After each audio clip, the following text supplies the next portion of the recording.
What's up, guys? Welcome to the Real Christian Show. My name is Ben Petch, and I'm your host. Guys, I'm really excited because we have a good episode today. But before we jump into it, if you're new to the show, just know that the reason why we started the Real Christian Show, there's a lot of messed up things going on in society. A lot of people that believe in God and Christ, they're not standing up for what they believe in or defending their truths or being vocal about it. So, with this show is not that we're claiming that we're holy or righteous or anything, but it's just, hey, if you believe in God and Christ, defend your truth. Speak up. Have some grit. Have some backbone and speak up because society, we need it right now. And we need strong men and strong women that can defend what they believe in, especially right now to show to the upcoming generation. So that's the whole vision of it. And there's 4 formats of the show, guys, so you guys are aware. Number 1, we talk about current issues, politics. It's kind of like where you get your news from. Second, we talk about entrepreneurship, business, sales, social media, and how we can apply spiritual things and faith in all those things so you guys can have more resources to achieve more progress in your goals.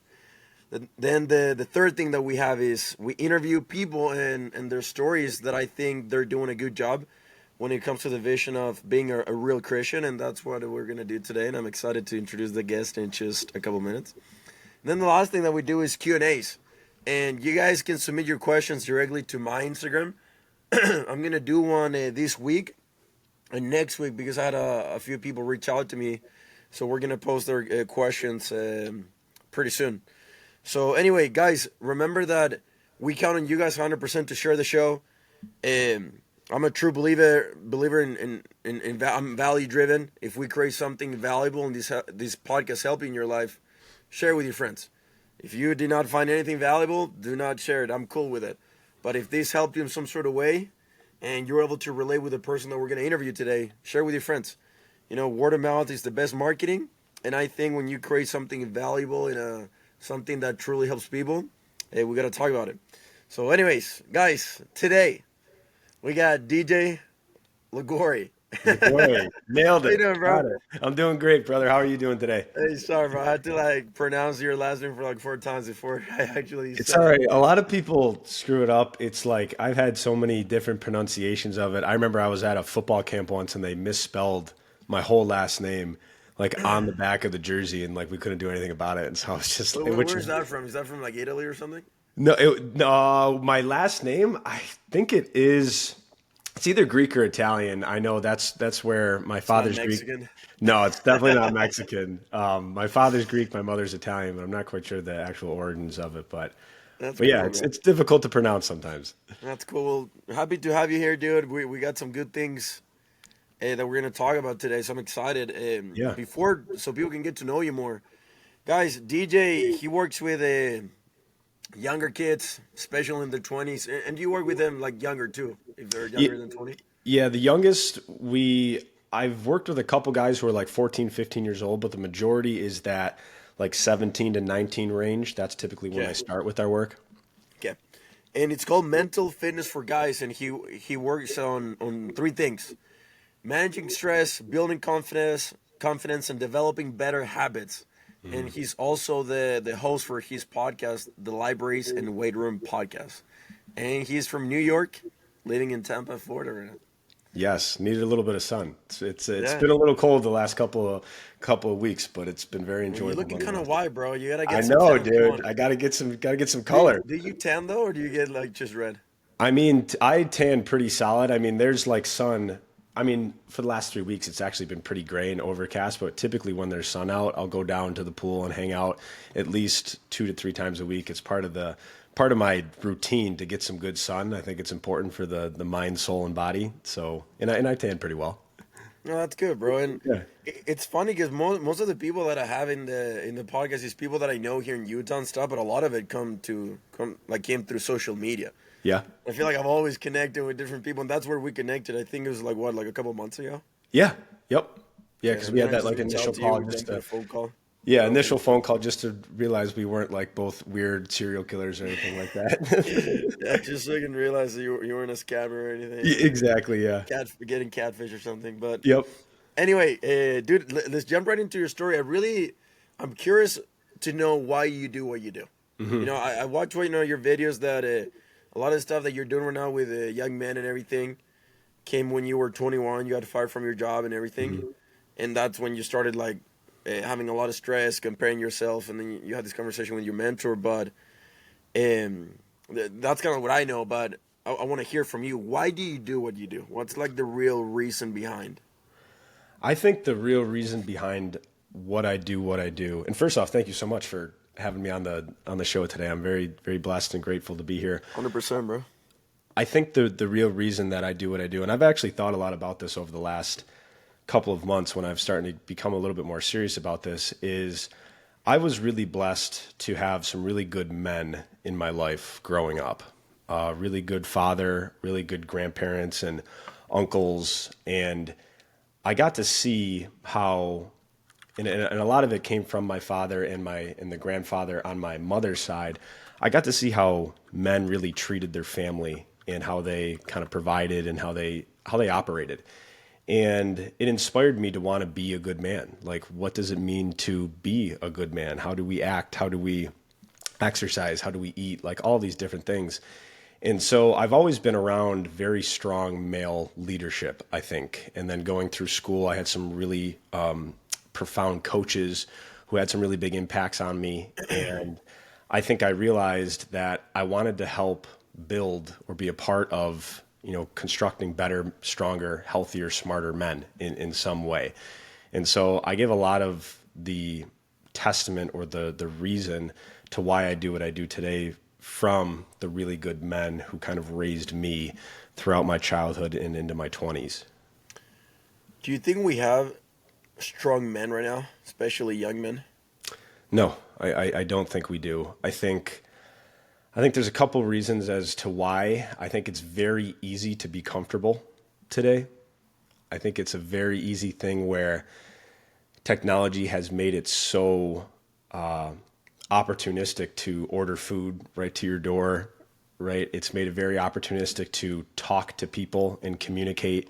I think we lack actually understanding how to communicate with somebody in person, like, and actually interact with them socially.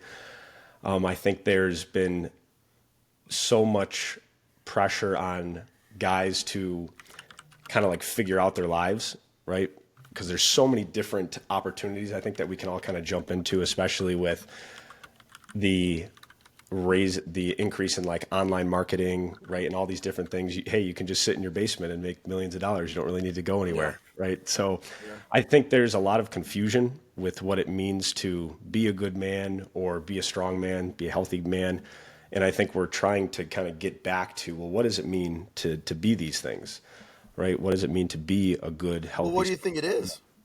Like, what do you think, like, being a man, well, what does that mean?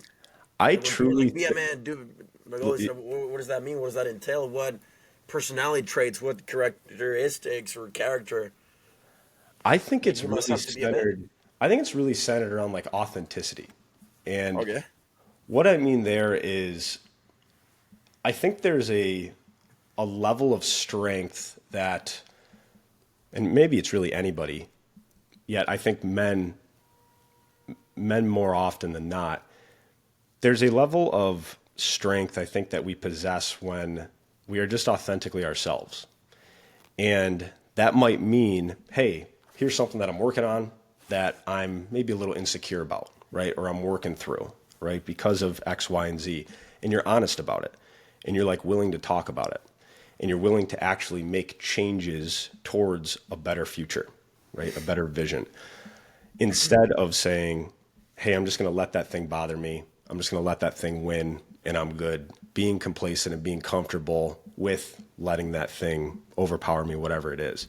So I think when it comes to being a man today, I think it really is centered around authenticity.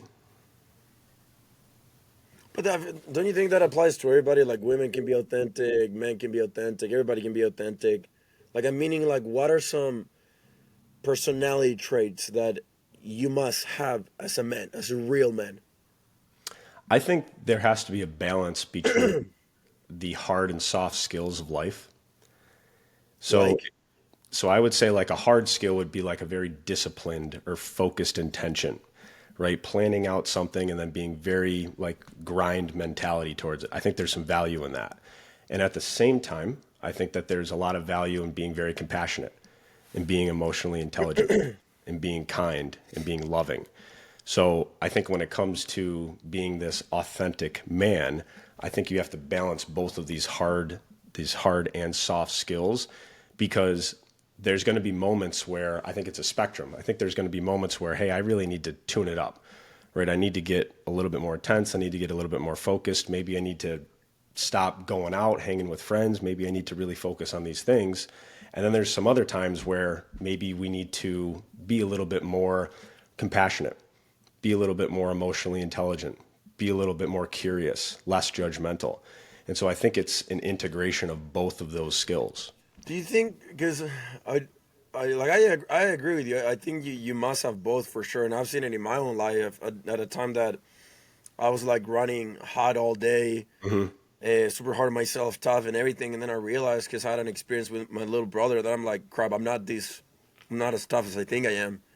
And then I was able to do a lot of internal work and working a lot of stuff that about myself and my past and everything. And now I get to choose. I can be soft and I can be hard. I can be loving, but I can also be like on your face type of a guy.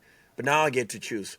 But I think a lot of, like, talking about the like younger generation, like your generation, my generation, and even younger, I think a lot of them, they're pretty soft, to be honest. Like that's my point of view. I want to see what you say about it. But I think a lot of these kids, they haven't gone through real stuff. Like they haven't experienced a lot of hardship. Like we have it really good here in the States, like really good. Oh yeah. Like we have it really good, really good. You know, like when people struggle or like they talk about mental health, he's like, "Oh, my girlfriend broke up." No, dude, that's not a real issue. Yeah. There's worse things happening. So I wanted to get your viewpoint from it, because you do work with a lot of them, and you get to see firsthand. So what do you think about that generation, with people in their 20s? So I think I would probably say the biggest reason as to why we might say they're soft or entitled, I think, is because of the access that they have at an early age. Right? Resources. The resources that they have at an early age. Yeah. Right? If you think about like growing up today, right? Let's say there's a guy who's 20, 21 years old. He probably grew up with a cell phone in his hands when he was in what, third, fourth grade, right? Probably fairly young, right? I got my first cell phone when I was in seventh grade, and it was a flip phone, and I think I had 50 text messages a month that I could use on it. And I remember it was like you would say everything I could in one text because I only had 50 of them a month. You were getting all the girls with that phone for sure. Oh yeah, it was a real looker, right? And so I mean, so these young men who grow up with maybe an iPad or a cell phone in their hands, they have access to so much more, right? So they can simply just see a lot more. And when you see a lot more, you have more information. You can, you aren't as tunnel visioned on certain things, right? When I grew up, it was kind of like, hey, I wanted to be good at school and I wanted to be a good athlete. And those were like really the only things that I kind of focused on. Yes, and I had some friends and I wanted to be a good son. Yet, if you have social media when you're in fourth, fifth grade, it's like you can see literally everything, right? So your opportunities start to really explode. And so I think when it comes to young men being, whether you want to call it soft or entitled, I think there's this comfort that sitting on your couch and just scrolling Instagram or scrolling TikTok provides, because you're in control of it.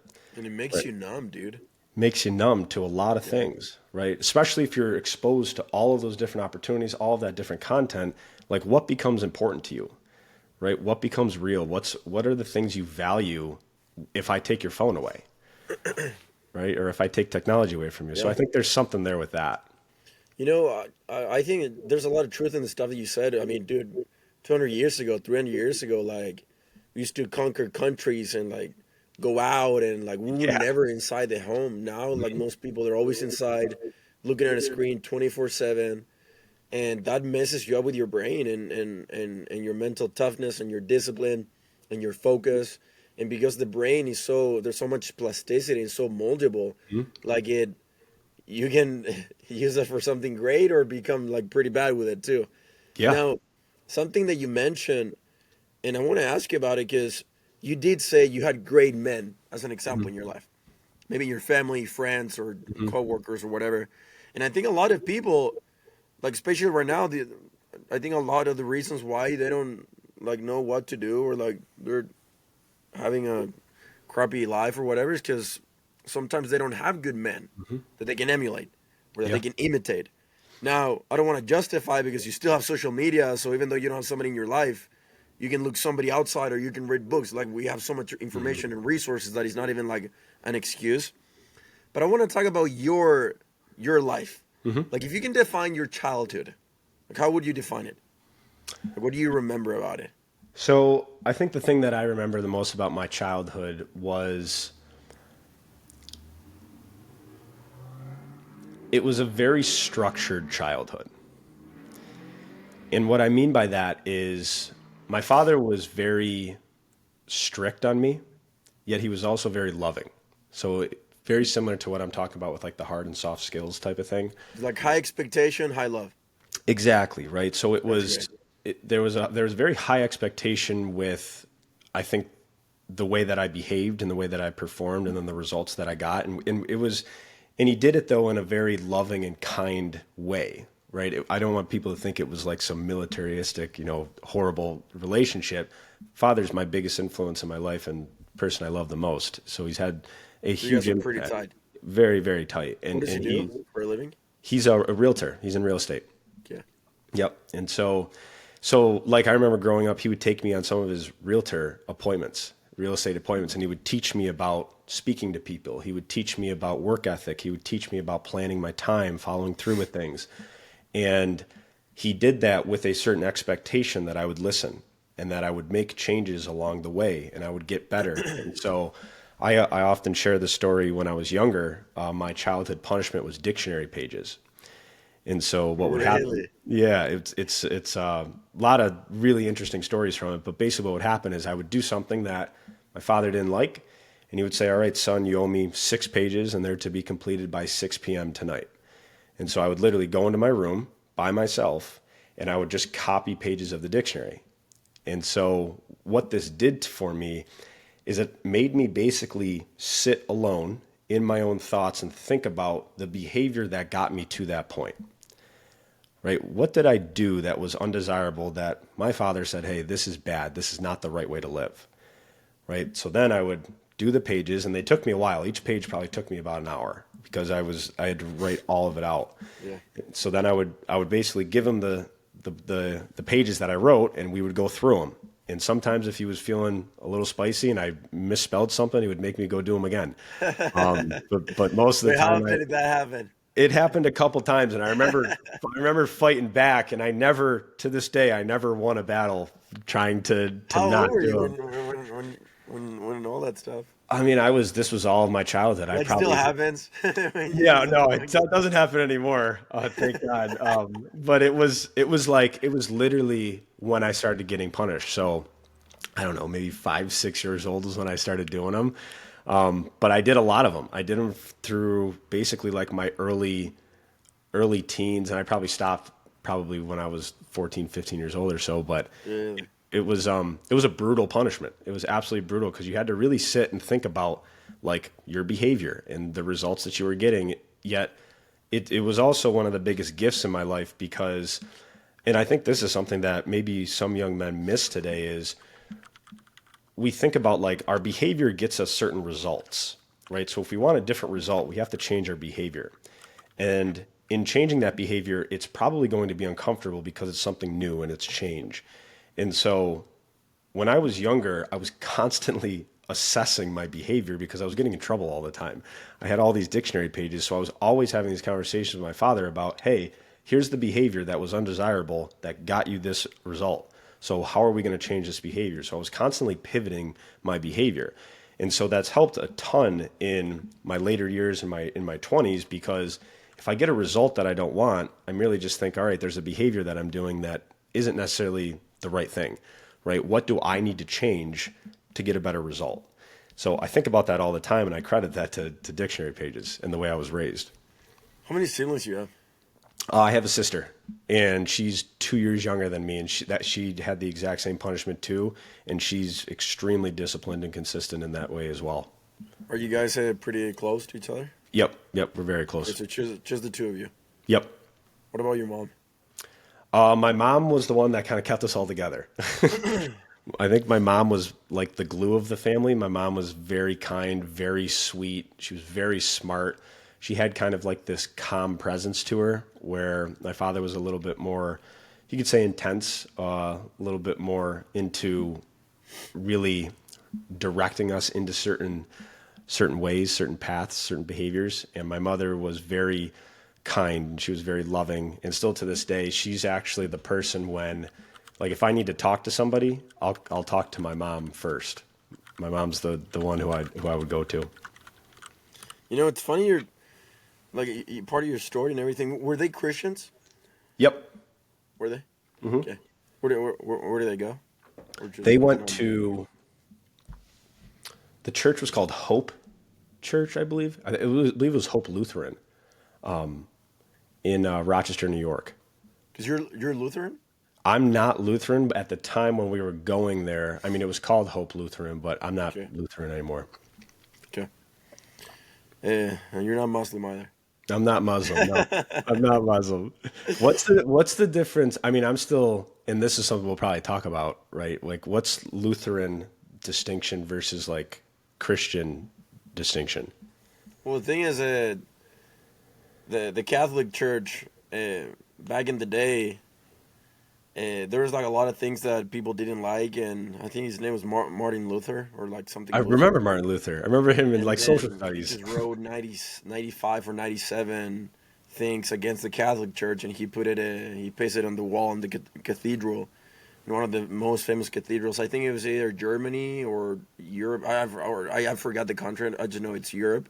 So then that was like very revolutionary. And then it was 95 or 97 reformations for the Catholic Church. And because the Catholic Church didn't change him, he started doing them. And then he started his own church with the changes that he wanted to make. So it's called the Luther, the Lutherans or whatever it was. And anyway, it's just like a reformations from the Catholic Church. Okay, That's kind of like gotcha. the thing from it.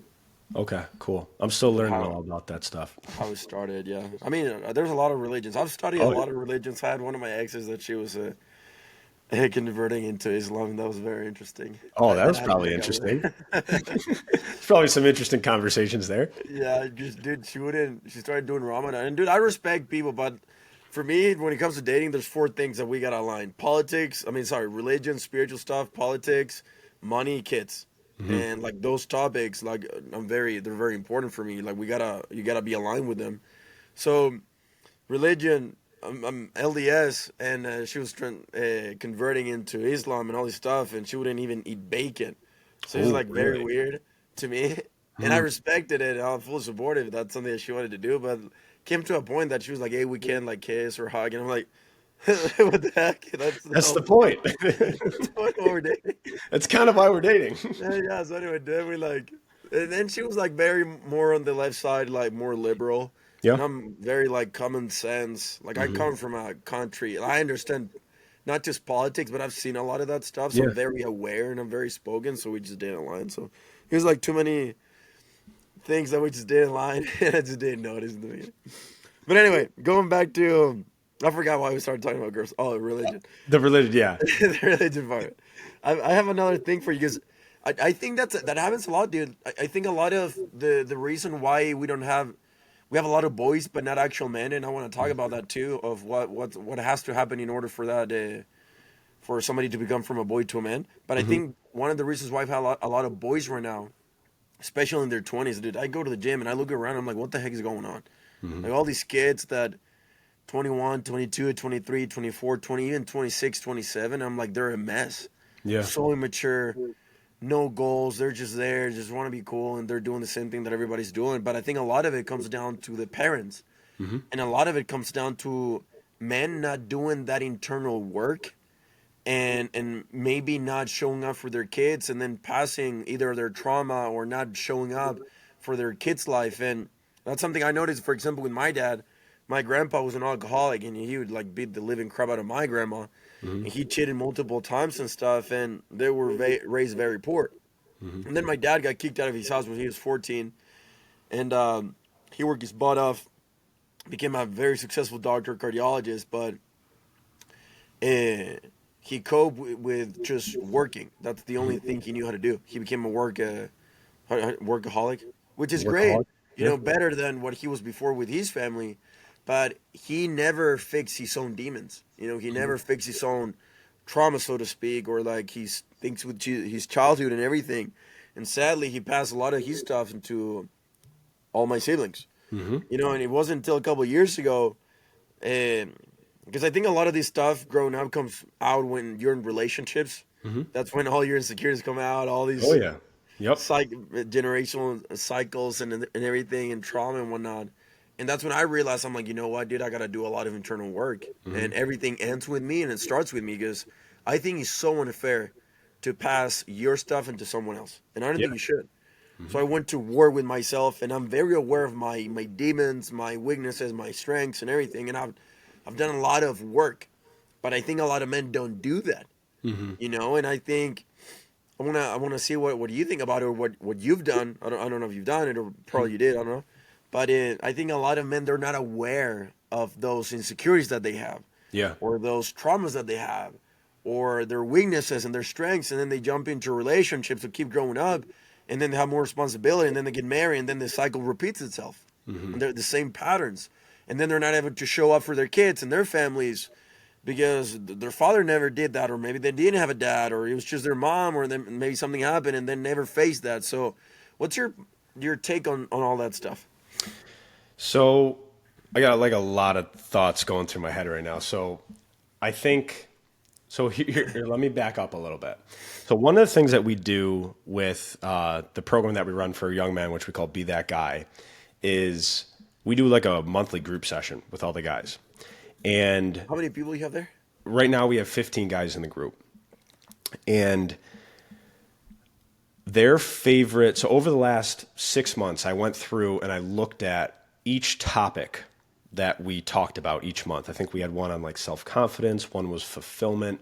Last night was on self-forgiveness. And one of them was on vulnerability. And I asked them which one was their favorite topic to talk about. And hands down, every guy said vulnerability. Really? And so I thought about that. I said, why? I said, why is that the thing that guys want to talk about today? And to your point, Ben, about, right, these guys who are in the gym and they don't look like they have much direction, right? It's like, what are you guys doing here? I don't think we've really given them an opportunity to even talk about it. And I think if we give them an opportunity to talk about it and say, hey, like, what are the things that are stressing you out? Like, why are you even at the gym? Like, what's the point, right? How are you doing with social media? How are you doing with managing your finances? Like, how are you doing with your mental health? What are the thoughts that keep you up at night? And just having this open forum, whatever you want to call it, to actually understand the things that some of these guys might be thinking about, and then just asking the right questions to help change their perspective on it, I think we can make a huge difference that way, right? I just don't think as men, we've been raised that, hey, I don't need other people, right? I can do this shit on my own, right? I don't need emotion, right? I just put my head down, I grind, and I figure things out. I fix problems, I solve things, and I protect, right? Yet that takes a lot of emotional warfare to manage that type of behavior. So if we give these guys a platform where it's like, hey, we're actually going to talk about it, right? We're going to talk about the things that we typically don't talk about as guys. I think that's where we start to actually see these guys make more progress, because they realize that they're not alone. And that's a really nice feeling to realize, hey, like, I thought I was a loser when that girl dumped me, and I could barely look myself in the mirror. It's like, yeah, so did I. That's why I'm in the gym. Oh, okay. This all makes sense now, right? And you start to have like this collective understanding. So I think as a society, if you want to look like bigger picture here, I think we can do a lot of good by allowing these guys the opportunity to verbalize kind of just what's going on in their lives, and doing it in a way where we're not going to judge them. We're not going to call them weak. right? Even though from our perspectives, we might say, dude, you're being an absolute pansy right now. Like, come on, toughen up. I think we can do this with a little bit more care and be like, I think you can get from point A to point B by me actually just listening to you, right? And so that's what I think is missing right now is this open discussion with these young men. No, I think you do have a good point. Uh, but I think like I don't know for me, dude. I see it on like on the flip side. I feel like that you gotta earn it because I feel like a lot of these kids, like our peers, like we're even though you're like 40 years older than me, but I think like people in their 20s, like if you haven't built a lot of things, like I don't want to hear you complaining. Mm-hmm. You know, like and that's my issue that I think back in the other generation, like my brother, like 30s and all the way up. You know, they're working, have families, have kids, and all these guys, they have responsibilities. And a lot of them, they don't talk. You know, and that's one of the reasons why men, they're the leading percentage in suicides and all these Yeah. different things and mental health and all this stuff.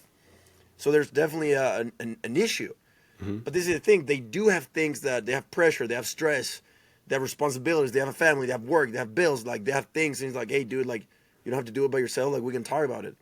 But then I think the pendulum, because it was promoted so much on like social media and all these different things and everything, on the upcoming generation, people like 16, 18 in their 20s, they're like way too emotional, way too much like, oh, poor me, mental health, depression, I have so much anxiety, and everybody's talking about it. But I'm like, dude, you haven't built anything. Like, you gotta earn the right to even like complain about that stuff. Like, what have you done? What are you achieving? What's your responsibility? What's your goals? What are you stressed about it? You know, because like I understand that.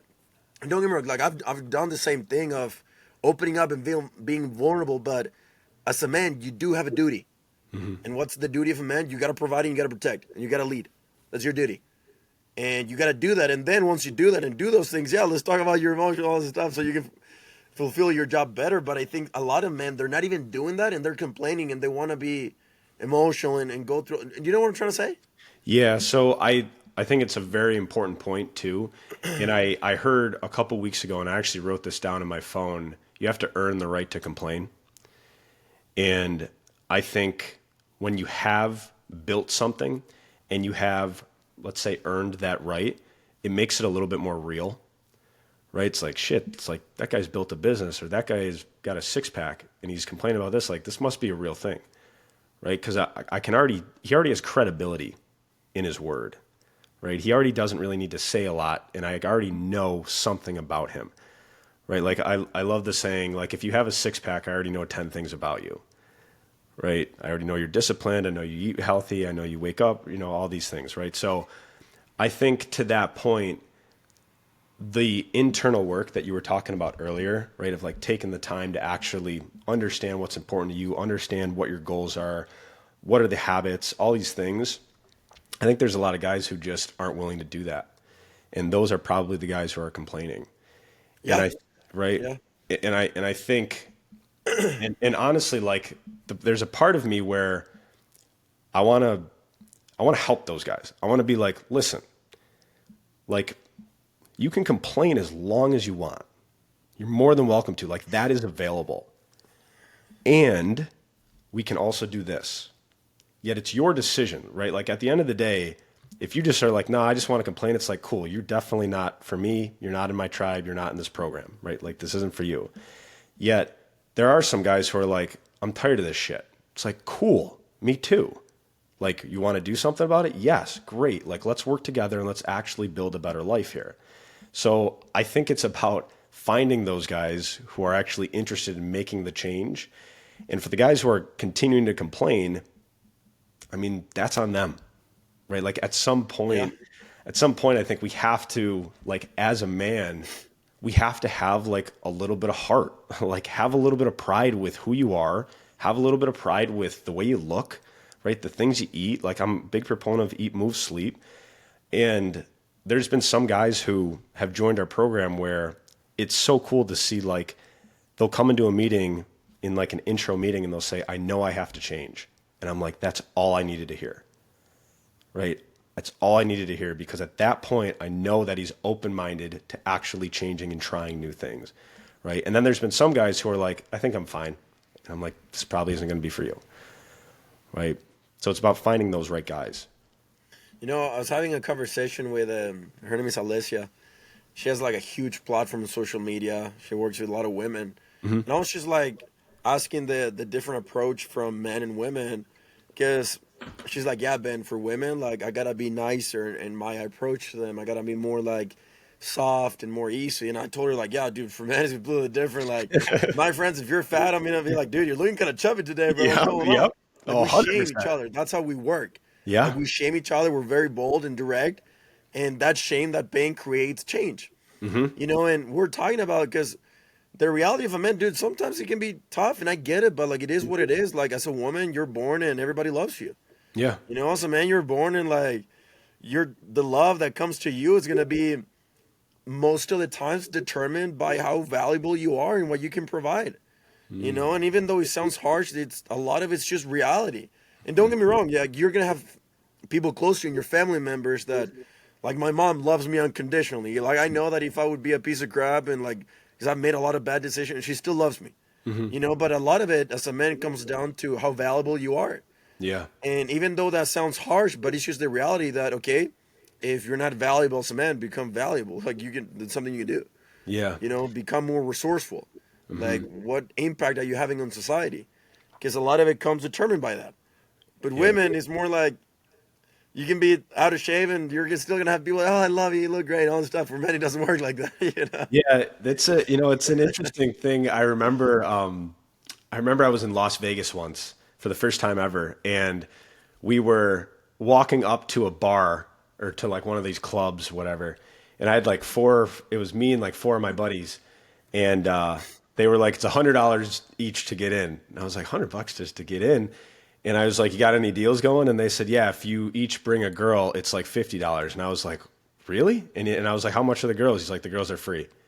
And I remember thinking to myself, like, so what, like the guys are just chop liver, right? We're just like bottom of the barrel type of thing.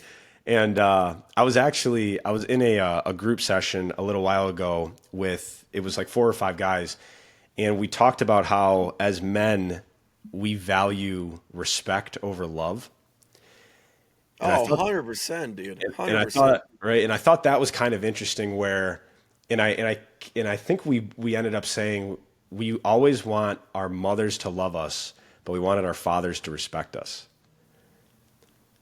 which I thought was really interesting because I want my father to love me too, yet at the same time, like as a man, I want him to think I'm useful to the world, right? Because I want him to think that he did a good job raising me, right? And I want his dad and all the men before to be like, hey, we did a good job, right? We provided a citizen to the world who did something with his time there, right? We provided a citizen to the world who cared for people, who was kind and built something worth talking about, right? I think that's where, as men, we have this like drive to earn that respect.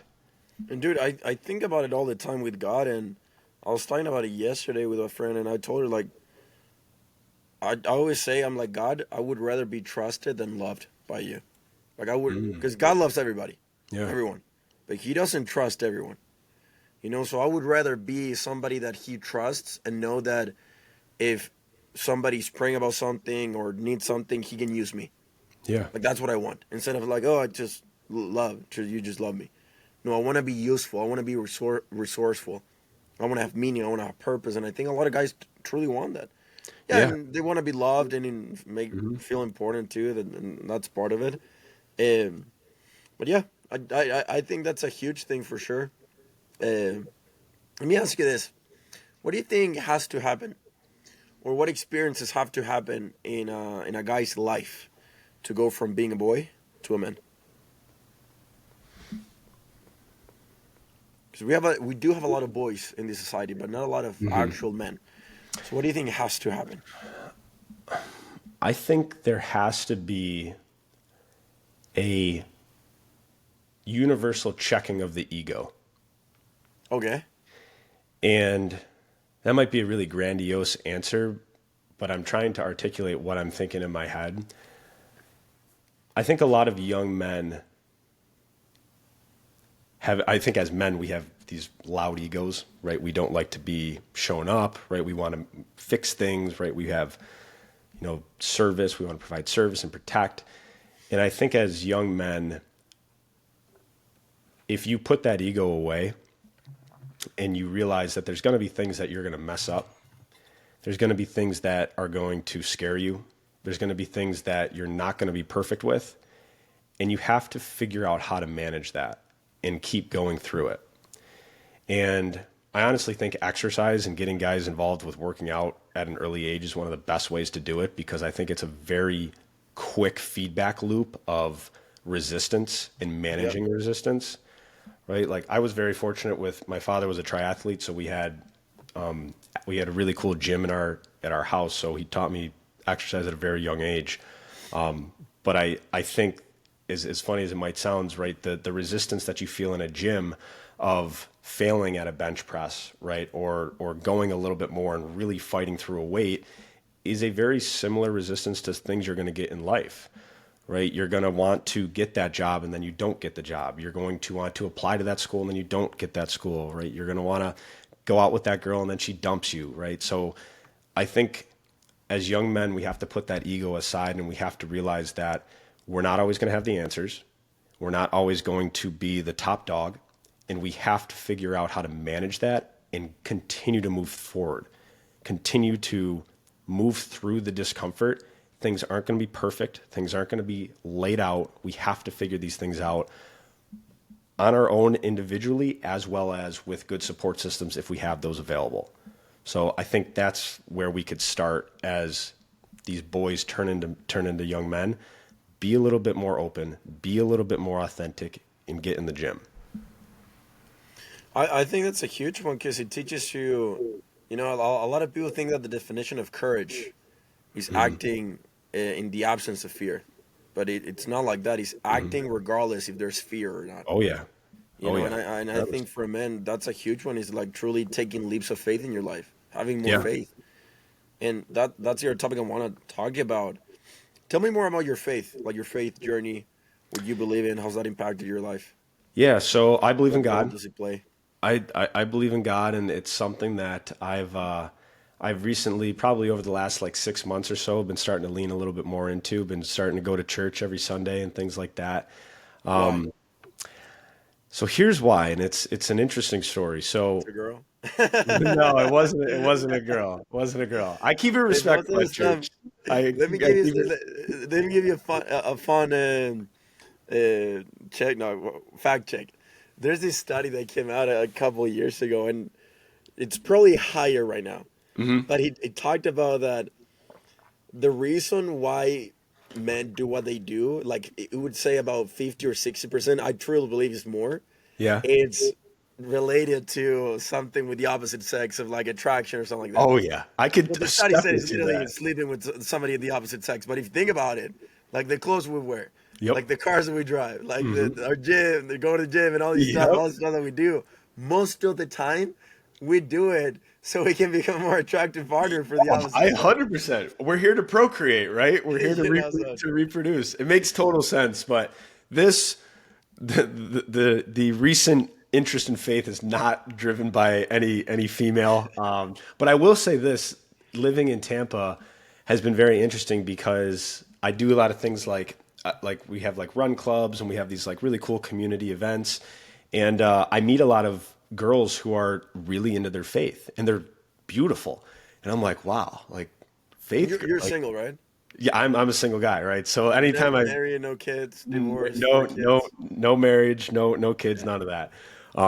But it's interesting just seeing how many attractive girls and guys are interested in faith around here in Tampa. But basically the way that I got into it was I was listening to a couple different like celebrities and like professional athletes. They were getting interviewed, and almost every single one of them, when they were asked like, who do you want to thank for this award? I think they were all like receiving some awards. It was some YouTube video. They all thanked God first, Oh, I think you did tell me about this. Yeah. right? They all thanked God first. And I was listening to this and I'm like, man, they all thank God first. I was like, if somebody asked me, I would thank my parents and my sister and my grandparents. I was like, I wouldn't thank God first. And so I watched this video like over and over again, or this compilation, whatever it was. And I was like, I think I need to get a little bit closer to God. And so I How long started ago to, was this? what was that? How long ago was this? Probably like 6 months maybe. Yeah, so it's been a recent change. Okay, Yeah, that's it's good. been a recent change. And so I, right around that time, one of the young men that I was mentoring and working with, he actually sent me a Bible. And he said he wanted me to start reading it and everything. And so I did some research and I found a church here in Tampa, and super, like, really family oriented, kind of more of a small, intimate church. But it was cool because one of the guys, the family who's kind of like in charge of the church, their son, he's in his mid 20s. Him and I are good buddies now. We've gone out to lunch a couple times, and I've like asked him stuff about religion, and I've asked him stuff about faith and all of this. And so I ended up watching the or it wasn't Netflix, the series The Chosen, Oh, it's pretty good, dude. It's right? so good. And, So good. and frankly, that helped a lot with just understanding all this stuff, right? Where does it come from? I think it And was, then maybe developing that relationship with Christ too, getting to know him more. yes, Yeah. it was much easier. So that's a great point, Ben. It was much easier to develop a relationship with him, seeing him in a human form in the actual show. Because to be completely honest, sometimes like growing up, we went to church, and like my father knows a lot of different religious things. He's actually pretty smart with it. But they never like pushed it really hard on us, right? It wasn't like forced down our throats by any means. Yeah. But I never really knew, like, if people talked about God or Jesus or the Holy Spirit, right? I was always like, what is it? Like, I just didn't really understand the physical form of it because I'm a very tangible person. So I like needed some more help with that. So That's good, dude. it's been a great little journey over the last six Yeah. months, and I'm excited to kind of keep seeing where it goes. I see a lot of really cool things have been happening recently, so I think it's definitely due to that faith. That's good. I had like the same thing because I feel like with Christ we put them in like this place of like not relatable kind of thing with all like media videos and stuff. And I think they chosen because they had people that produced the show from all these different religions, so everybody was able to put like a tiny little piece of what they believe in. They made him very relatable and very human, even though like he's perfect and he's a god for sure. But they made it kind of like, oh, he's our friend, kind of a thing.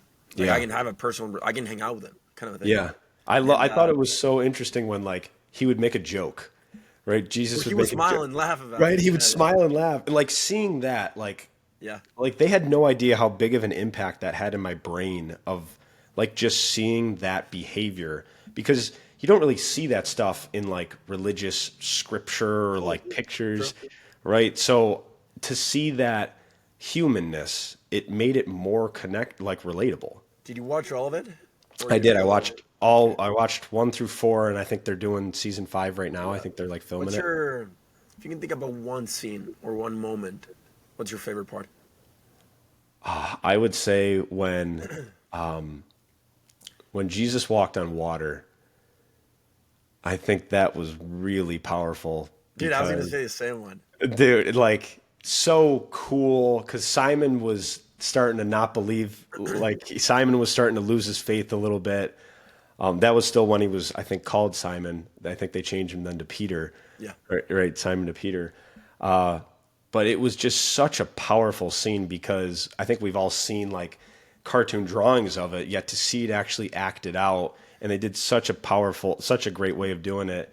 And then to see like Simon go under the water, Jesus saves him, then they get back in the boat, and just the loving nature Yeah, of Jesus in that scene was just so beautiful. I'm glad you brought that up, dude, because like I've watched that scene so many times, and it always gets me emotional for a lot of reasons. First one, when Peter was very mad, and Yeah, something that we don't sometimes we don't give a lot of praise to Peter is that from all the apostles, he made a lot of mistakes. yeah, From everybody, he was the only one that it was the most willing to try.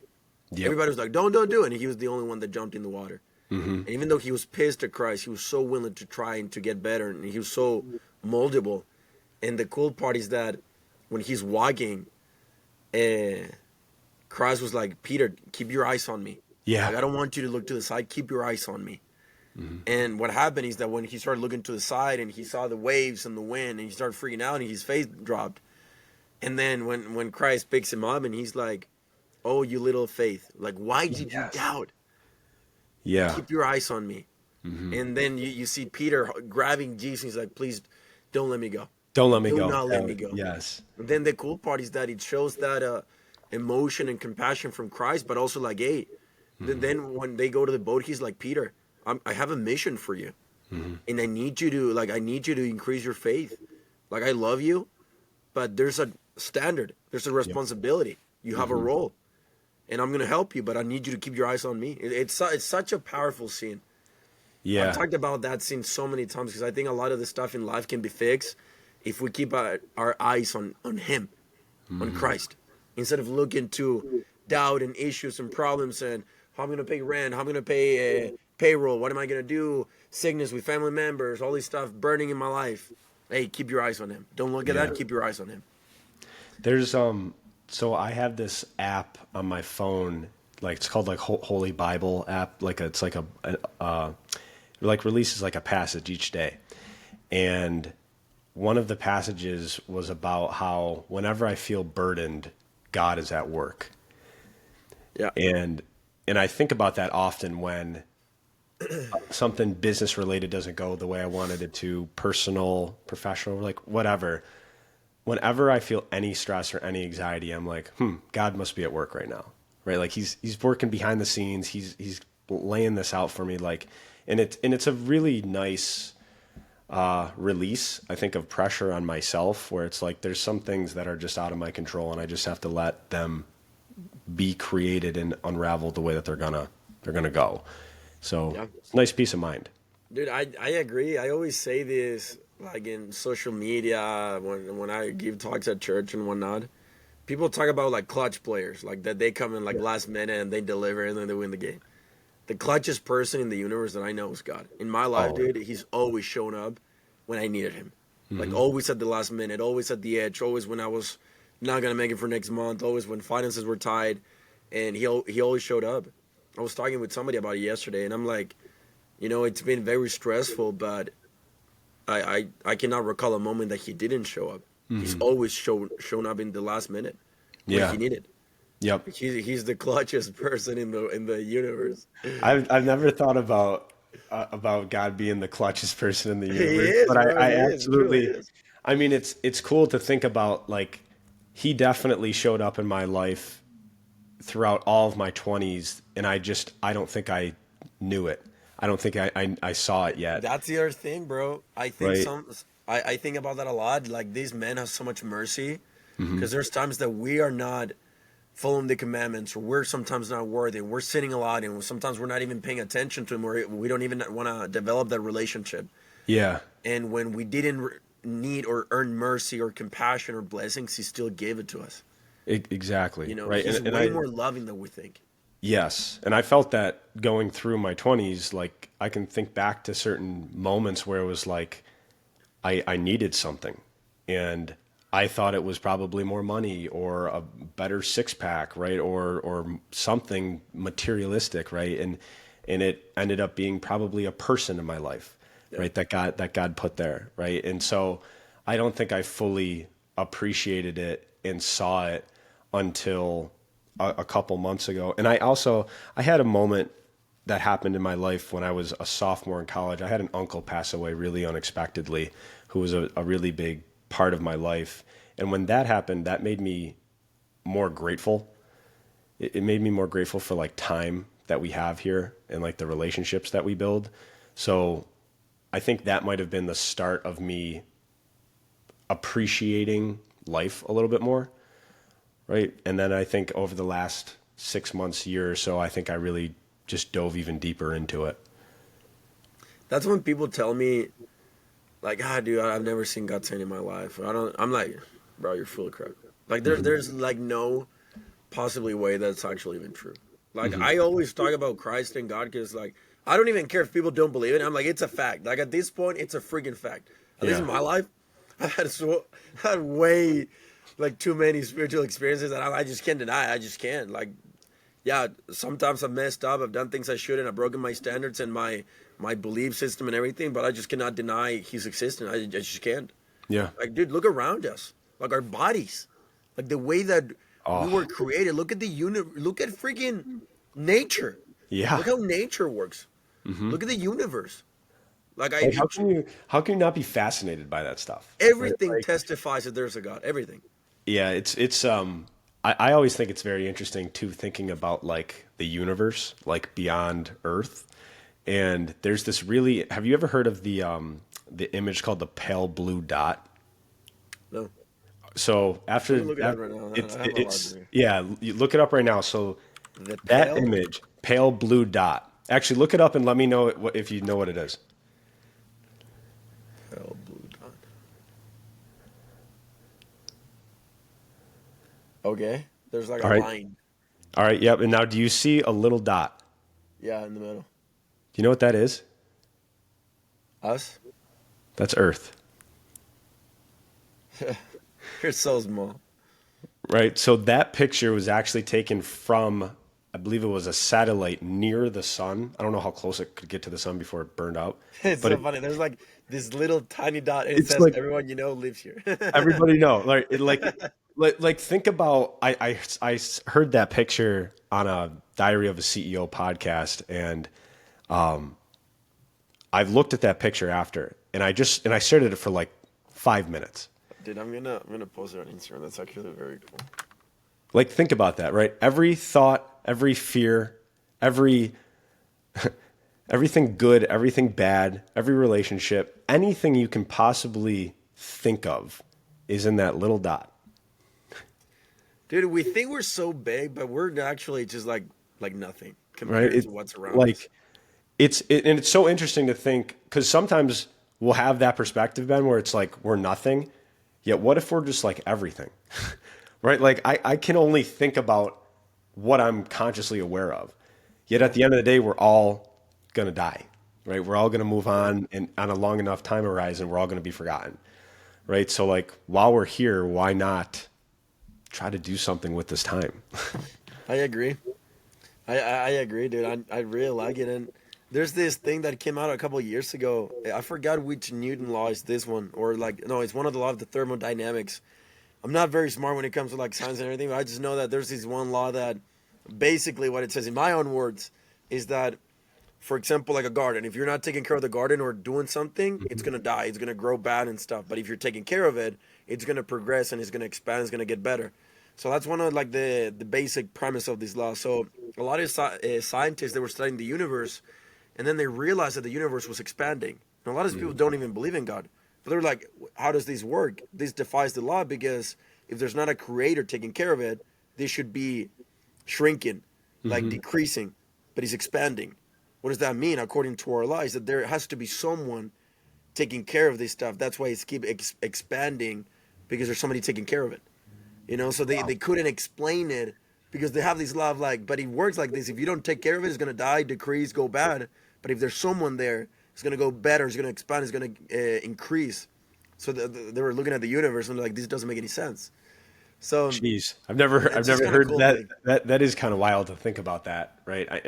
I think there are parts of I think thinking about the universe is something that I personally can't even fully wrap my head around, like the pure size and vastness of it. Right? Yeah. Like even that pale blue dot image, it's kind of like you look at it and I don't think we can fully comprehend what we're looking at in that picture. Dude, there's so many things we don't even understand, like even our minds and brain. Like Oh we yeah. don't even understand how our brain works. Like we don't even understand like we know probably 10-20% of the ocean and we live in Yeah. it. Like Yeah. we're here. Like there's so many things that we cannot comprehend of how it works. Yeah. And I mean, who are we to say, right? Like, I mean, we've been having a great conversation about guys today. I mean, there's probably a ton of things that we don't know that the younger generation struggles with. We could just kind of say, hey, this is what I think is going on. I'm Nah, 29 dude, years they're all old. soft heads. Right? Like I Yeah, can just say, this is what I think this is my prediction, right? If we want to get better, here's what worked with my life. Maybe it works with yeah. yours, right? So I think we can just take our own perspectives on whatever we think is right and let it rip. I agree. Yeah. Let me change the topics a little bit. Who's Rachel? Who's Rachel? It's funny you asked that. I literally had like 3 people asking that yesterday. So Rachel is a completely made up character right now. She isn't even real. That's sad, bro. I'm thinking I'm thinking about one day making T-shirts that just says Rachel on it. I feel like people would like that, but no, Rachel. I started making that content because I wanted to have something a little bit more creative for the guys in their 20s, just something to watch that wasn't like 3 lessons on how to be that guy, right? I wanted it to be a little bit easier, entertaining content that I could post, and just randomly, like on one of the videos, I just threw her name in there. And I had like a bunch of people be like, dude, that was hysterical. And so I just did it on the next one and they seemed to like it again. So now every video I try to intertwine this Rachel character into it. Because, guys in our 20s, we sometimes struggle with these girls. Well, let's talk about it a little bit. I know for guys, we can talk about being man and all this stuff and God, which is good, but a lot of them struggle with dating. Oh, You know, 100%, so dude. what's So been? I, Let me start with this question. yeah. When was the last time you were in love, DJ? When's the last time I was in love? Yeah, like truly, fully in love that you felt it. I think I was in love with, I would genuinely say And you probably cannot say in love with God, Jesus or God or myself. That I doesn't count. can't. I Like can't say it that. I doesn't can't count. say I'm in love with them. I would say the last. Now, do I need to say like a person or like the No, time you don't have to frame? like say their name. You can just say like kind of like what happened and when I was it? think so. I think the last relationship that I was in, I was in love. I think I genuinely appreciated the person, and we were very compatible, and we worked well together. Yet I don't think I was ready to do that. In Did all you break honesty. up with her or she broke up with you? We kind of like a mutual breakup, but I was probably a little bit more of it. But I was 21, 22 years old Oh, probably. so it was like okay, so it was okay. Or no, excuse me, I was like 20, I was maybe 23, 24. Okay. But I was this young guy in his 20s who I needed to figure out myself first. I needed to take some time to really understand like what was important to me in a relationship. And I needed to figure out like what those non-negotiables were, right? Like you had your 4 type of thing. I needed to figure out like what was like really important to me in this person. And so I've been single over the last couple of years because it was like my own personal choice. I just By needed choice or by obligation? no, like I needed that. I needed this time to really work on myself a little bit and That's good. to be honest, like create a product or create a young man that women would want to be with, right? That women would value and find use in. And I wanted to make sure that I was that guy for And you them. think you're there or still? I am, yeah. I've this year I've declared that I'm going to manifest my girlfriend over the next So, year. what was your last relationship? Last relationship was like right before COVID, so probably like 2019-ish. Oh, okay, so okay. Did you So have a maybe like period of like you were kind of like a hoe? what was that? Did you have a period where you were kind of like a hoe? Oh yes, there Yeah. definitely was a hoe period in there. But the funny thing is, I think all guys need to. I think maybe people in general, maybe guys and girls, need to experience that phase of like going out there and doing things like that, right? Like actually going out and like not really having a ton of responsibilities and having like a Like little being a fun. hoe? Do you think that's like everybody needs to experience I'm that? not gonna categorize it as being a hoe, but I'm gonna categorize it as like exploring, like learning what you want, learning what you like, right? Yeah, but All of not these like things. sleeping around and going to all these parties and everything. I'm not encouraging anybody to do that. What I'm saying is like go find yourself a little bit, right? Like don't like have a period of your life where you aren't in a relationship. That's a better way to say it, Okay, okay, yeah, that's right? better. Okay. Right? Like go like do some things with your buddies. Go travel a little bit. Like find the things that are important to you as who you are as like a human being, right? And then get to a point in your later 20s, right? Whenever you think that time is, to where you're like, all right, here are the things that are important to me. Here are the things that I want. And now I can actually really start to manifest this and attract this. So You what are don't you all looking have to for? be a hoe. So what are you looking for? So the things that like I value that are very important to me, the first is actually fitness and health. Yeah.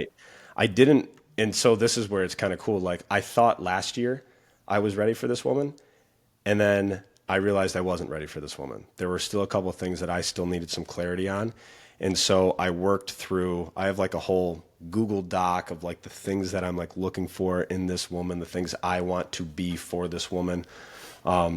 But health and fitness is something that I initially was like, Now, yeah, I would like her sorry to to cut be. you off, DJ, but just so people can know, because a lot of people have lists and stuff and everything, and I think that's good. Yeah. But the vibe I get from you, and this is something I apply to, is that I don't think you are asking for things you don't have. I think you kind of like have those things too. Does that make sense?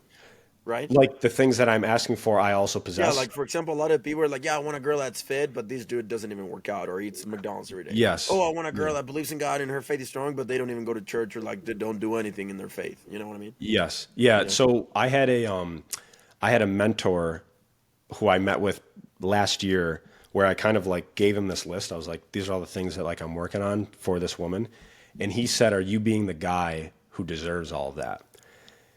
And that really stuck with me because it was kind of similar to your comment of like, hey, if I want this person who, let's say she's a 10, and you're like, I got to figure my shit out too, Yeah. right? Like I Yeah. have to be in these categories. So a lot of the things that I'm working on attracting, I'm also trying to possess as well. So physical health and fitness, that's a big one. What else? Yep. I'm also very interested in someone who's into like the mindfulness stuff. So like talking about mental fitness, talking about the deeper inner workings of why humans operate the way we Okay. operate. That's very important to me. And then I think the third thing is fun. I like people who like to kind of mess around and they're funny and that's I think I think it's a lost art of life. I think so many times we take things so serious and I think we can achieve a lot if we kind of like relax a little bit, like crack some jokes every once in a while. Dude, there's this thing I posted the other day. Let me look it up. I think that Because I stuff's think for a lot of important. guys, uh, guys are obviously way more sexual, more horny, and more lustful, and all these different things. It's just a fact. Yeah. Than girls are. And but when you can control your lust, dude, like your life as a man just changes by like 100%. I'm trying to look for this stuff I Emotional posted. control. That's Emotional part control. emotional control. And that's part of like the soft skill, right? Of like controlling your emotions type of thing. Where is Oh, control your lust, and you'll understand how boring 90% of women are. Control It's wait, so fucking you facts, bro. Come on. I think it's control your lust and you'll understand how boring 90% of women are. yeah, Oh because a my lot of the decisions goodness. that we make is like, oh, she's hot, I'm gonna try it out, and you see all these guys and simping for chicks, and I'm like, dude, like Yeah, that's that's something that I unfortunate. I, I kind of like realized, dude. Like last year, I was just going on with like girls that they were super attractive, physical, and everything, and I was just messing around. But like once uh, certain things happen in my life, and I'm like, you know what, I gotta match my actions to what I'm saying, and I'm like, I'm gonna become more serious and actually getting married, and instead of because dude, I would go out with girls and whatnot, and like they wanted something, but I honestly didn't care. So it's like I was going out with like three girls at a time and all these different things. And I'm not, I know it's bad, but I was just having fun, just letting my like physical stuff go out and everything. And then I'm like, you know what? I'm gonna from now on, I'm gonna change my approach and I'm gonna develop a friendship before I even do anything. Yep. I'm gonna connect before I even do anything because I would go out with all these girls and like after a month or two, I get bored because it was just like the physical chemistry we had, but then he's like, I don't even connect with him mentally. But then once I was able to control that part of me, I'm like, you know what? I'm gonna create a friendship and mentally like a relationship. And then I started realizing like, all right, they're cute and all, but like there's not a lot of depth in a lot of them. Yep. That's just being real. Like there's that 10% that rare and the exceptions that are completely worth it. I've known a lot of them, but it takes time. Oh yeah. You know. Excuse me. that's one of the things that I was just working on with my coach on this too, where the physical piece, I think in my 20s, that's all I really wanted, right? I just wanted the physical piece. I didn't really Yeah. want the intellectual. It was kind of like I wasn't there yet, right? It wasn't something that was important to me yet in my life. Yet now I go through my 20s, I'm learning about emotional intelligence and helping these guys out. It's like, this is actually something that's important to me now. Like I know the value of it. And so now my lens has changed, right? I look for different things now in a woman where it's like, yeah, you can see 10 attractive women, yet I'm curious about which one I want to talk to for 2.5 hours. But can she be the mother of your kids? Can she Right? be your partner? Right? Right? Can she push me in life? Right? Does Yeah. she have goals? Right? As well as me? Right? I want her to do the exact same thing to me. And Right? that's This when is, once you stop dating girls and and start looking for women, that's like a huge change oh for yeah. people. But that happens especially for guys when you go from being a boy to being a man.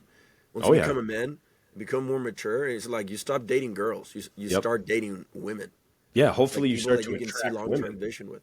Yeah, you start to attract women. You start to attract these women who are intellectually stimulating. Like, you know how attractive it is to have a intellectually stimulating conversation with a woman that you're also physically attracted to? Like, sign me up. That's Like your perfect. best friend. They're your best friend, right? You You can love kiss your spending best time with friend. them, Man. right? It's that's like that's ultimately what we're trying to look for, right? And at the same time, I want to also caveat that we have to be that guy for them, right? We have to make Sure. sure that we're returning that. Do you have like an age limit? An age limit. I've never really thought of that. I'd probably have to experience it. I Do know, you like usually go with older women or younger? I have been with all of my girlfriends have been older than me, but by like a year maybe, or maybe like almost the same age, maybe just a Okay, so couple it's pretty months older. close. Yeah, I typically like girls who are around the same age because then we've kind of grown up during the same things. Yeah, Yeah, that's good. so it's an easier conversation. Because when do you turn 30?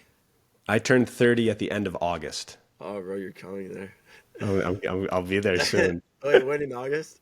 And August 30th, yeah, I'll turn 30. And I heard though that the guys' primes are like what, 28 to Yeah, 35? you're just getting in your prime, bro. Just starting, man. Just Hey, starting. men age like wine. Exactly. Yeah. Exactly. And that's a funny thing that I've seen too, especially with dating. I feel like girls, they're in control in their like 20 to 30 because they're young and beautiful. Yeah. And a guy, dude, we're getting our crap together. We're trying to figure out what we want to do in life.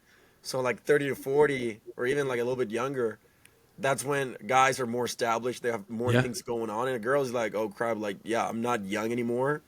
And I got to stop messing around and actually have to find a guy.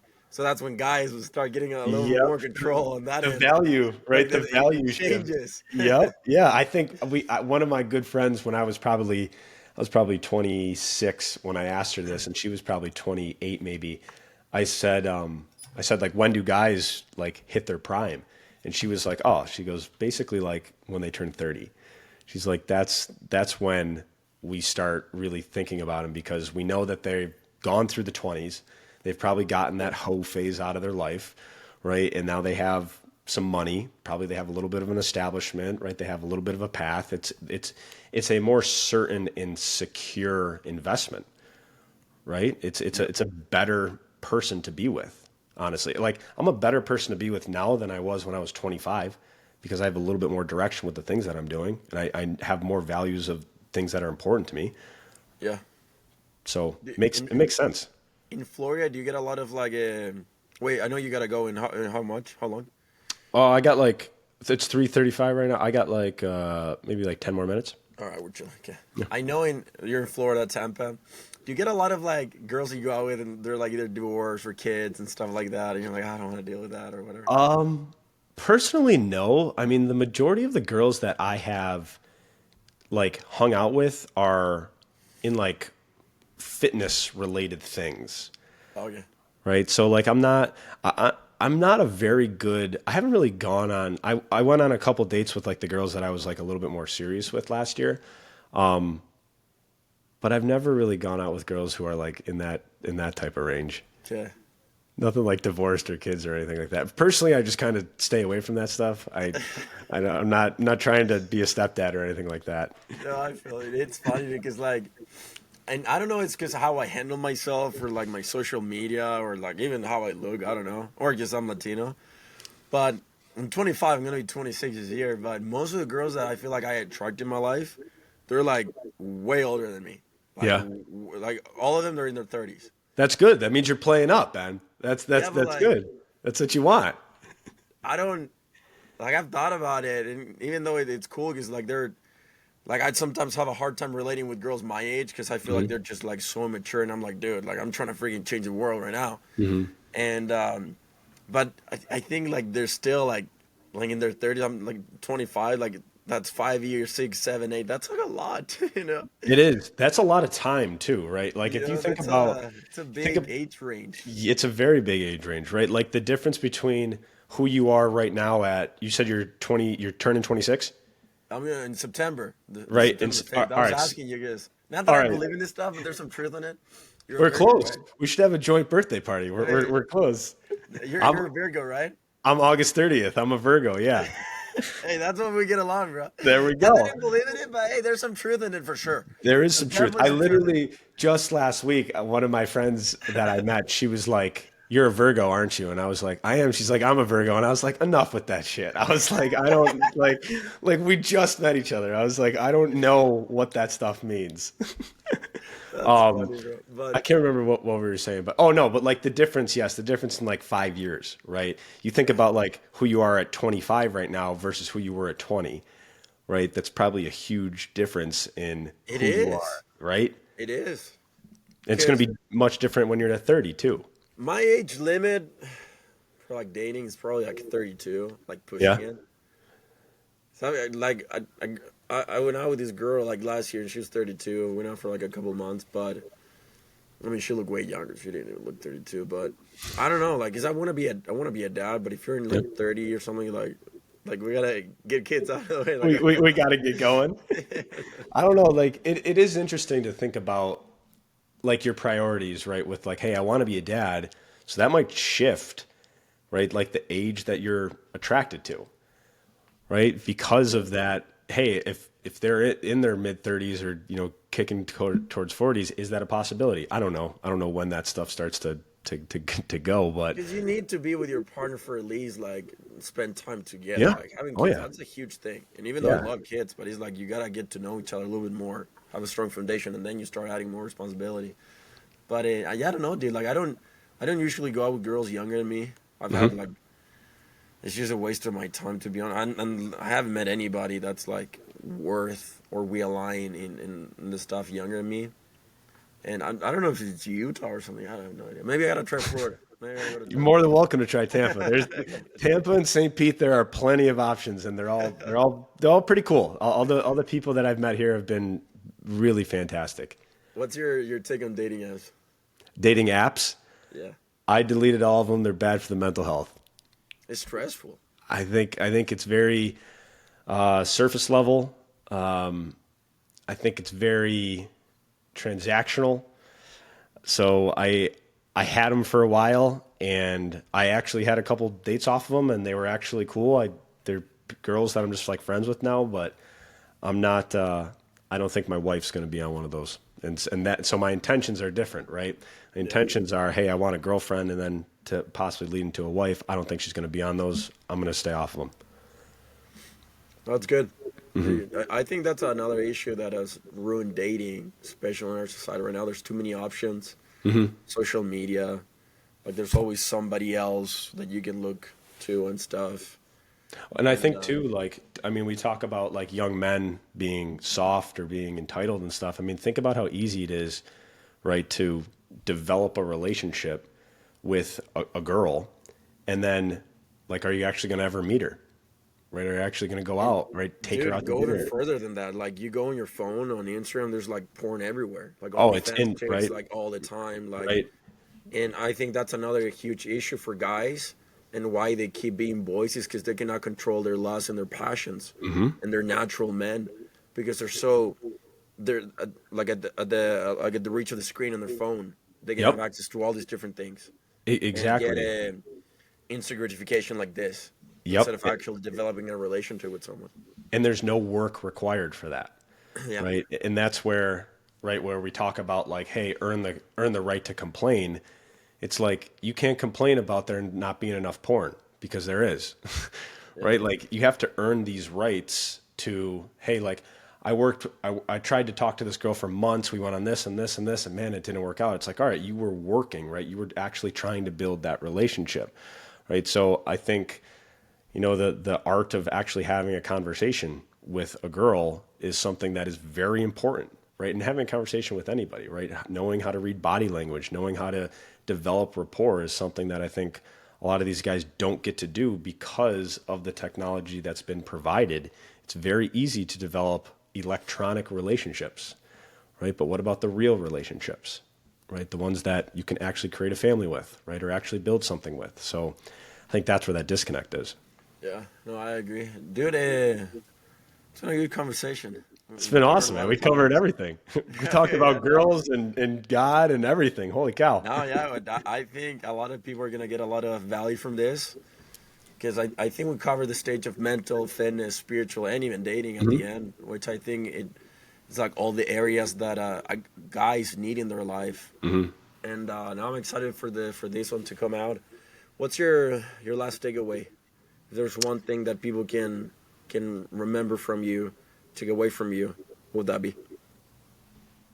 I think young men, we can do better. I think we need to do better. I don't think we need a world with scared, timid men anymore. I think we need a world with men who are healthy, who exercise, who build things, and at the Yeah, same time are kind, are loving, are compassionate, and can give you a hug if you need it, can even give you a good cry if you need it. Right? I'll be there for you. Yet at the end of the day, our goal here is to make some progress. Right? And so understanding how to do that, I think is, that first step of like, hey, like let's do a better job of this and let's take it seriously. guys, remember, reasonable people never achieved anything. It's the crazy ones. It's the unreasonable ones. It's the ones that are willing to bet in themselves. Being different, it's the new cool. Being like everybody else, it's not appealing or attractive at all. It's not cool at all. So apply the stuff that DJ and I we talked about today. It's a very good conversation, dude. Love to get to know you. Got to get to know you a little bit more.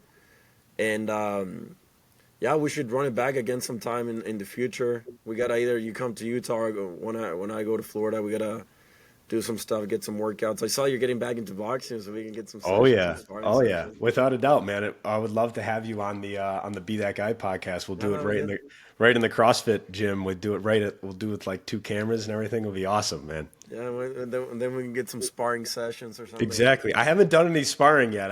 You haven't? I Come haven't. on, No. bro. I would love to. Love to try it out. I'm about a year. I would say I'm about like a year and a half into boxing. So it's Oh, mainly then just you should have had your like sparring session like a year and a half ago, probably. I've been That's the getting best way like to just progress. Like, dude, um Mike Tyson said, everyone has a plan until until they they get get punched punched in in the the face, right? Yeah. face. Well, that's initially when I got into boxing, the my trainer guy was like, "Are you trying to fight?" And I was like, "No, I just wanted to do it to training." I was like, Nah, dude, you gotta fight, It's dude. something that I You didn't gotta want to do, but you now gotta I'm fight like, with all right, other I guess I men. got to fight. It's a good thing. You have to. You have Yeah, to. I'm But in. anyway, hey, I appreciate you, brother. Thank you for Yes. your time. And guys, again, if you find value in this episode, in this podcast, DJ story, and if it helped you in some sort of way, share the show. We count on you guys 100% word of mouth. And if you think that DJ and I we sucked, I'm cool with it. Don't share it. But I It's all don't right, think we did. guys. I think it was a great conversation. And I think there's a lot of nuggets that people can apply today. So anyway, see you guys on the next one. And DJ, I appreciate you, brother. Have a blessed Awesome. day and God bless you. Thank you so much, Ben. Appreciate it.